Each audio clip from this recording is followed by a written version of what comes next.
नमस्कार दोस्तों, जय जोहार। मैं कौशल तिवारी और बिहनिया संध्या में आपका स्वागत है। राजनीति में कथनी और करनी का अंतर कई बार महत्वपूर्ण हो जाता है और तब जब आप विपक्ष में रहते हुए कुछ और कहते हैं और सत्ता में आने के बाद उसका उल्टा करने लग जाते हैं। सवाल सिर्फ अफसरों पर मेहरबानी का नहीं है और न ही बीएड शिक्षकों पर सितम ढाने का है, लेकिन जिस तरीके से साय सरकार छत्तीसगढ़ में चल रही है उसे लेकर ऐसे कई किस्से सामने आए हैं जो हैरान और परेशान करने वाला है।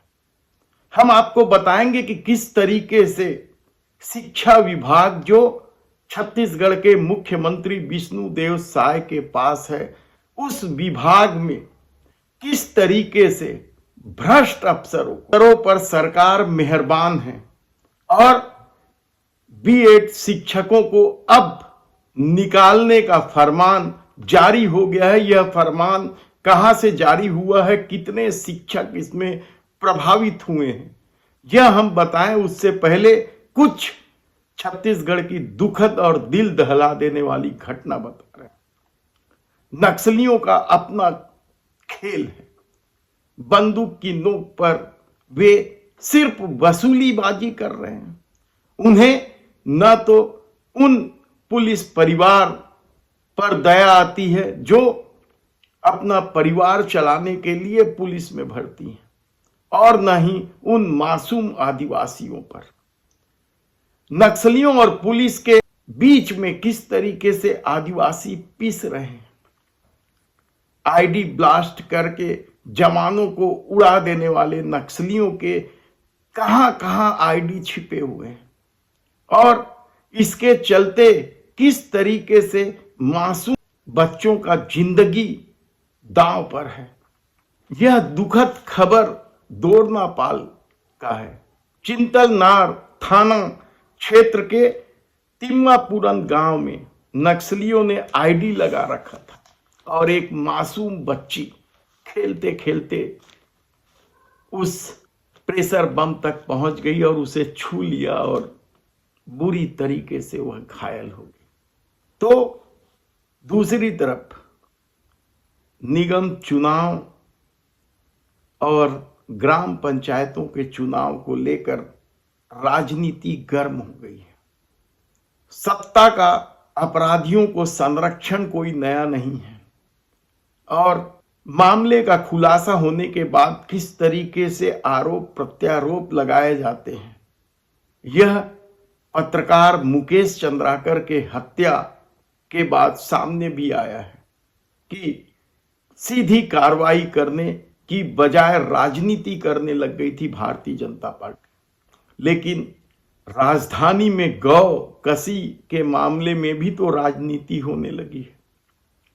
एक अपराधी मोहम्मद मुंतजीर हैदर, यही नाम है उसका, और वह भारतीय जनता पार्टी का नेता था। कांग्रेस ने तस्वीर जारी करके यह खुलासा करते हुए आरोप लगाया है कि राजधानी में जो गौकसी हो रहे हैं उसमें भारतीय जनता पार्टी के नेताओं का संरक्षण है।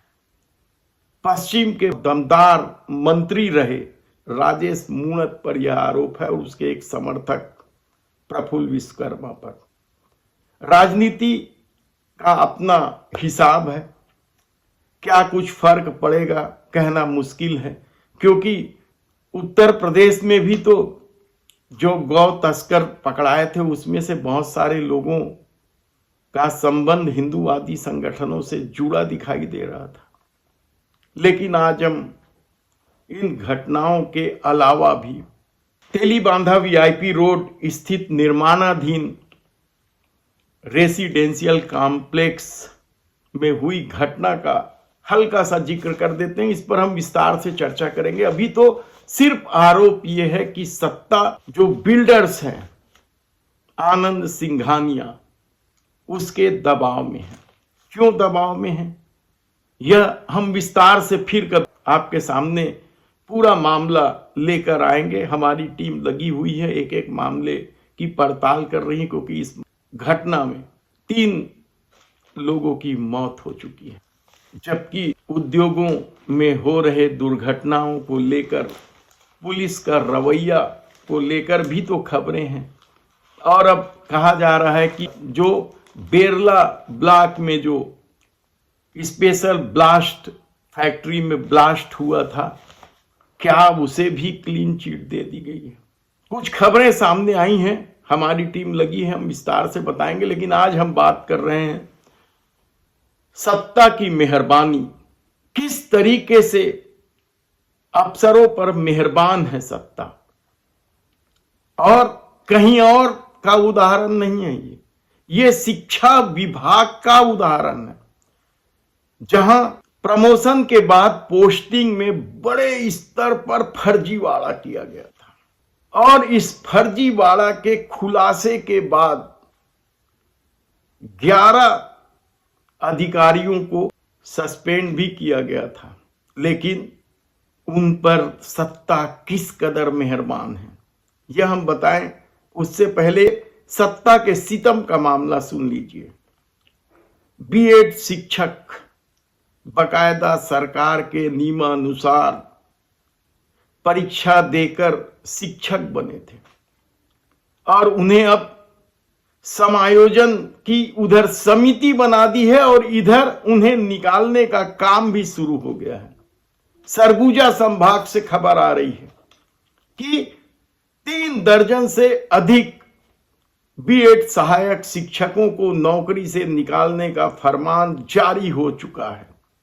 उन्हें निकालने की नोटिस थमाई जा चुकी है, और यह पूरा लिस्ट है जिन लोगों की नौकरी जा रही है। तो दूसरी तरफ बीएड शिक्षक लगातार प्रदर्शन कर रहे हैं, सरकार से गुहार लगा रहे हैं। वे उनका सवाल जायज है कि आखिर उनका दोष कहां है। एक सरकार ने परीक्षा ली, नियम बदले, दूसरे सरकार उन्हें नौकरी से निकाल रही है। किस तरीके से सत्ता का खेल चल रहा है।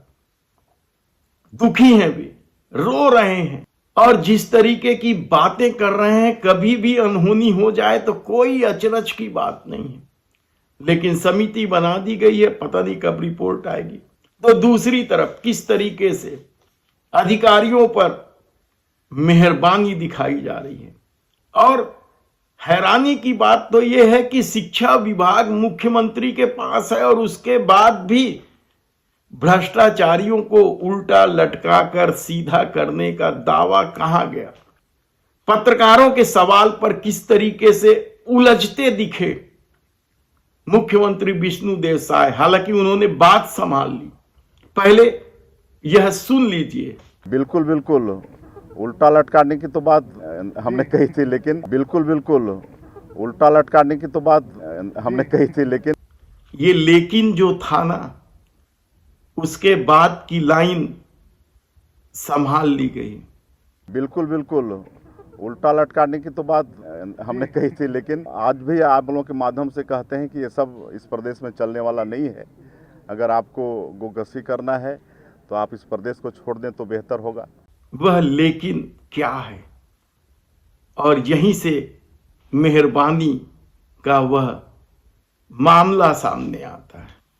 दरअसल प्रमोशन के बाद पोस्टिंग को लेकर जबरदस्त ढंग से शिक्षा विभाग में फर्जीवाड़ा हुआ था, और इसे लेकर जब विवाद गहराने लगा, सरकार घिरती नजर आई, तो 11 अधिकारियों को सस्पेंड कर दिया गया। आनंद फानन में दिखाने के लिए किया गया था क्या सस्पेंड।